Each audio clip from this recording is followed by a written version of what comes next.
ఆచి చికెన్ మసాలా. తెలంగాణలో పాఠశాల విద్యలోనే ఇంటర్మీడియట్ కూడా విలీనం కానుంది. ఇందుకు రంగం సిద్ధమైంది. దీనికోసం అతి త్వరలో ప్రభుత్వ ఆదేశాలు జారీ కానున్నాయని తెలుస్తుంది.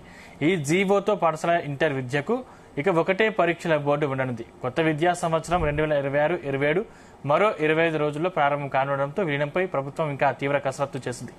ఇంటర్ ప్రవేశాల ప్రక్రియను తాత్కాలికంగా నిలిపివేసిన నేపథ్యంలో నేడో రేపో ఆర్డినెన్స్ జారీ కానుంది. దీంతో ఇక ఇంటర్మీడియట్ అనేది ఉండదు.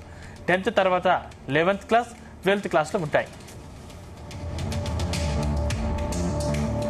రైట్, ఇదే అంశానికి సంబంధించిన మరిన్ని డీటెయిల్స్ మా ప్రతినిధి వంశీ అందిస్తారు. వంశీ, బట్ తెలంగాణలో పాఠశాల విద్యలోనే ఇంటర్మీడియట్ ని కూడా విలీనం కానుందని కూడా చెప్పాలి. ఇందుకు రంగం సిద్ధమైందని కూడా చెప్పాలి. దీనికోసం అతి త్వరలో ప్రభుత్వం ఆదేశాలు జారీ కానున్నాయని కూడా తెలుస్తోంది. ఈ జీవోతో పాఠశాలలో ఇంటర్ విద్యకు ఇక ఒకటే పరీక్షల బోర్డు ఉండనుందనేది కూడా తెలుస్తోంది. కొత్త విద్యా సంవత్సరం 2026-27 మరో 25 రోజుల్లో ప్రారంభం కాబోతున్నటువంటి నేపథ్యంలో విలీనంపై ప్రభుత్వం తీవ్రమైనటువంటి కసరత్తే చేస్తుందని కూడా చెప్పాలి. ఇంటర్ ప్రవేశాల ప్రక్రియను తాత్కాలికంగా నిలిపివేసిన నేపథ్యంలో నేడో రేపు ఆర్డినెన్స్ జారీ కానుంది. దీంతో ఇక ఇంటర్మీడియట్ అనేది ఉండదు. 10th తర్వాత 11th క్లాస్ 12th క్లాస్ ఉంటాయి. దీనిపై విద్యాశాఖ ఇన్ఛార్జ్ కార్యదర్శి శ్రీ దేవసేన సమక్షంలో పాఠశాల ఇంటర్ విద్యాశాఖ అధికారులు గురువారం సమావేశమై సుదీర్ఘంగా చర్చించినటువంటి సందర్భం మనకు తెలుస్తుంది. ఉమ్మడి బోర్డుకు తెలంగాణ స్కూల్ ఎడ్యుకేషన్ బోర్డుగా నామకరణం చేస్తామని డిసెంబర్ లో విడుదల చేసినటువంటి రైజింగ్ తెలంగాణ దార్శనిక పత్రంలో ప్రభుత్వం స్పష్టం చేసింది. పాఠశాల విద్యలో ఇంటర్మీడియట్ విద్యను విలీనం చేసేందుకు రంగం సిద్ధమైనటువంటి నేపథ్యంలో ఇక కేవలం ప్రకటన మాత్రమే అనివార్యంగా ఉందనేది కూడా మనం చెప్పాలి. కొత్త విద్యా సంవత్సరం 2026-27 మరో 20 రోజుల్లో ప్రారంభం కానుండటంతో ఈ విలీనంపై ఇక ప్రభుత్వం వెంటనే స్పందించాల్సిన అవసరం ఉంది. లేకపోతే కొంత విద్యార్థుల గందరగోళం ఏర్పడే అవకాశం ఉన్నటువంటి పరిస్థితి కూడా మనకు కనిపిస్తోంది. రెండు శాఖలకు వేరువేరు చట్టాలు ఉన్నందున వాటిని సవరించేందుకు ఆర్డినెన్స్ జారీ చేయాలనేది కూడా నిర్ణయించినట్టు కూడా తెలుస్తోంది.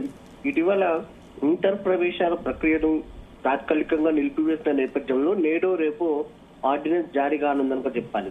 దీనిపైన విద్యాశాఖ ఇన్ఛార్జ్ కార్యదర్శి శ్రీ దేవసేన సమక్షంలో పాఠశాల ఇంటర్ విద్యాశాఖ అధికారులు సమావేశమైనటువంటి నేపథ్యంలో దీనికి తుది రూపు ఇవ్వనున్నారనేది కూడా తెలుస్తోంది. ఉమ్మడి బోర్డుకు తెలంగాణ స్కూల్ ఎడ్యుకేషన్ బోర్డుగా నామకరణం చేస్తామనేది కూడా తెలుస్తోంది. డిసెంబర్ లో విడుదలైనటువంటి రైజింగ్ తెలంగాణ దార్శనిక పత్రంలో ప్రభుత్వం ఈ అంశాన్ని స్పష్టం చేసినటువంటి పరిస్థితి కూడా మనకు తెలిసిందే.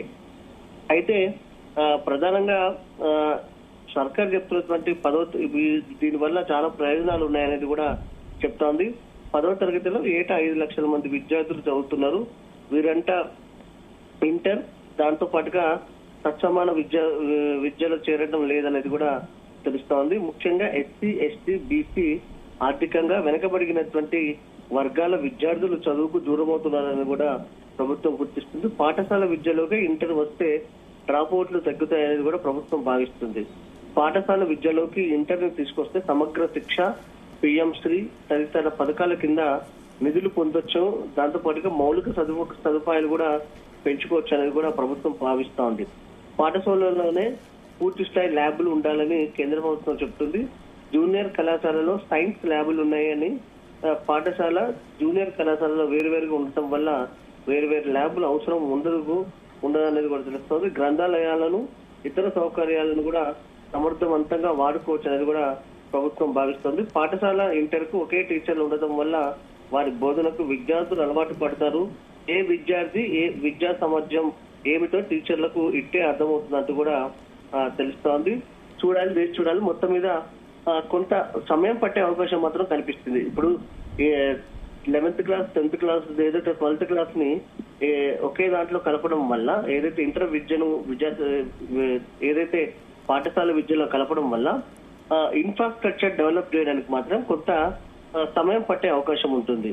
ఎందుకంటే ఇప్పటి వరకు కేవలం 10th క్లాస్ వరకే పాఠశాల విద్య ఉన్నటువంటి నేపథ్యంలో అక్కడ వరకే మౌలిక సదుపాయాలు వాటి వరకే మౌలిక సదుపాయాలు సరిపడే అవకాశం ఉంటుంది. కాబట్టి ఫర్దర్ గా 11th 12th క్లాసెస్ వస్తే వీరందరికీ మౌలిక సదుపాయాలు ఎలా కల్పిస్తారు?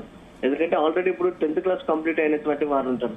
మరి ఫర్దర్ గా ఏదైతే ఇంటర్ విద్యకు వెళ్లాల్సిన అవసరం ఉంటుంది కాబట్టి 11th, 12th క్లాసెస్ ఏర్పాటు చేస్తామని చెప్తున్న ప్రభుత్వం వెంటనే ఈ మౌలిక సదుపాయాలను ఏర్పాటు చేసే అవకాశం ఉంటుందా?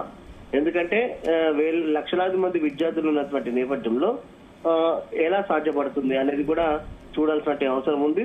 కానీ కొంత సమయం పట్టే అవకాశం మాత్రం మనకు కనిపిస్తుంది. మరి ప్రభుత్వం చూడాలి, ప్రభుత్వం ఎలా ఆలోచన చేస్తా ఉంది, ఎలా ముందుకు తీసుకోబోతుంది అనేది ఈ అంశాన్ని కూడా చూడాల్సిన అవసరం ఉంది. Thank you Vamsi.